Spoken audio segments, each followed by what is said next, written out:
family of Los Angeles is facing possible foreclosure.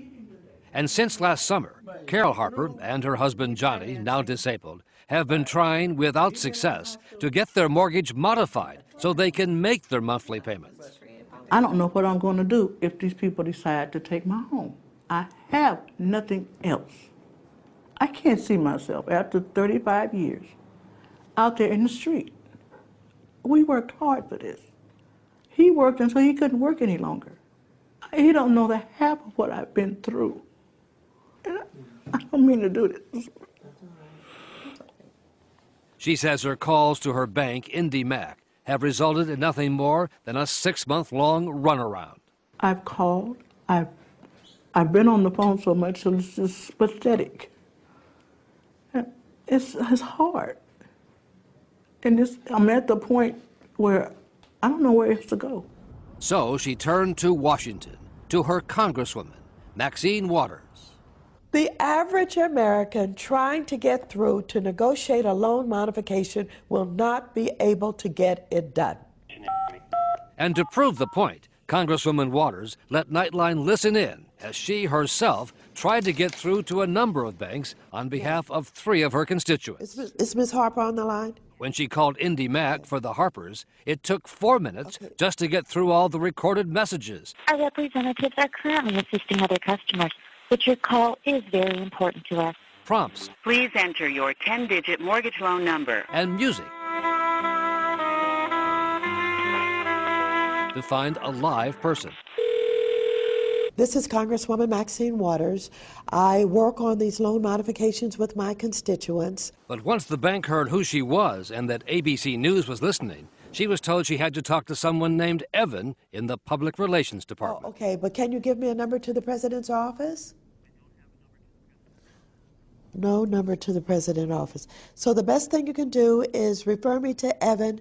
He doesn't have a telephone number. A bank spokesperson said Mrs. Harper's case was too complex to be handled through the call center and that IndyMac is now trying to help her. The Congresswoman's next call went to the Bank of America, which claims it does a good job handling calls about mortgages. On average, it's 1 to 2 minutes in terms of once you're waiting in queue for an agent, it takes 1 to 2 minutes to get through to somebody. But for Congresswoman Waters, her call to the Bank of America turned into a 2-hour ordeal. Please hold, and your call will be answered in the order in which it was received. First, it took a full 10 minutes to get a live person on the line. Hello, Adrian. This is Congresswoman Waters. How are you doing? She was calling on behalf of the Beards, a retired couple who live in this Los Angeles house, who are not behind in their payments, but struggling to keep up. So I thought that this is an easy one. This is the kind that I think could easily be modified. Can you help us with this account? But it wasn't so easy. Waters was transferred to another department, put on hold for 3 minutes. All the representatives are with clients. Please hold, and your call will be answered by the next available agent. And then was disconnected with her constituent listening in. Hello?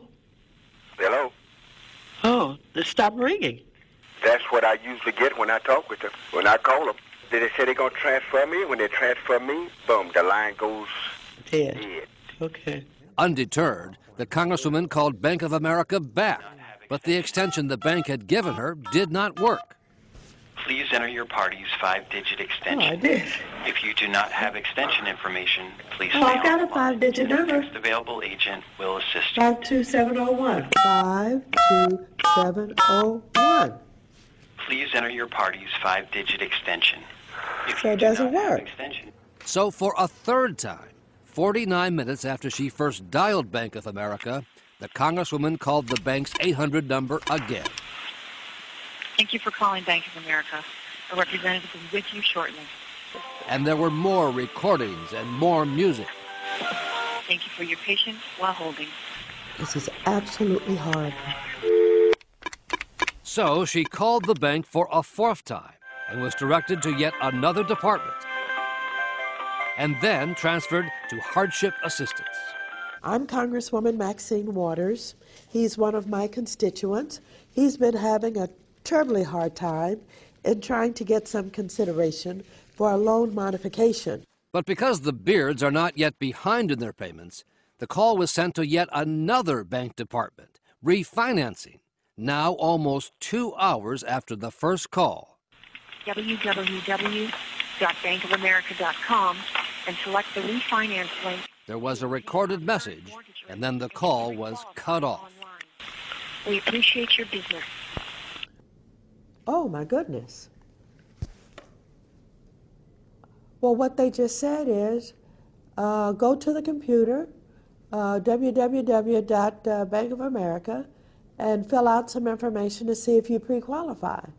They don't stop to find out whether or not you have a computer, whether or not you use computers, and they don't come back on the line.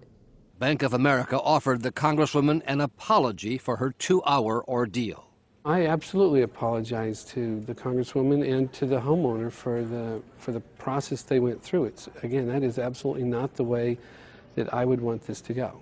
The Congresswoman says she believes what happened to her in this case is not at all unusual.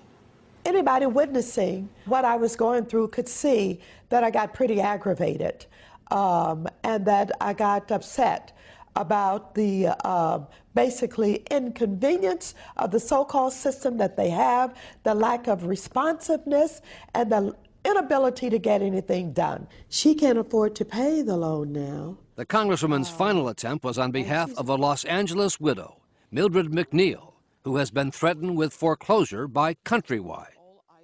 With her husband gone and not bringing in his pension money, Mrs. McNeil is now more than a year behind in her mortgage payments. I'm calling on the McNeil account with Countrywide. When Congresswoman Waters finally got somebody on the line from Countrywide, now owned by Bank of America, the frustration was obvious. But here's what I cannot be sympathetic to you for. I am bombarded with people who are going to be foreclosed on and lose their home. I'm bombarded with people who are going to be on the street. And so I have no sympathy for you. And if I make wholesale statements, it's because I am up to my ears in this mess. And we've got to do something about it. As of tonight, Congresswoman Waters is still steaming. Her efforts to cut through the red tape for those 3 constituents has yet to result in any resolution. She says if that's the way they're going to treat somebody they know who's a member of Congress, imagine what happens to everyone else. Terry? Waters, and thanks.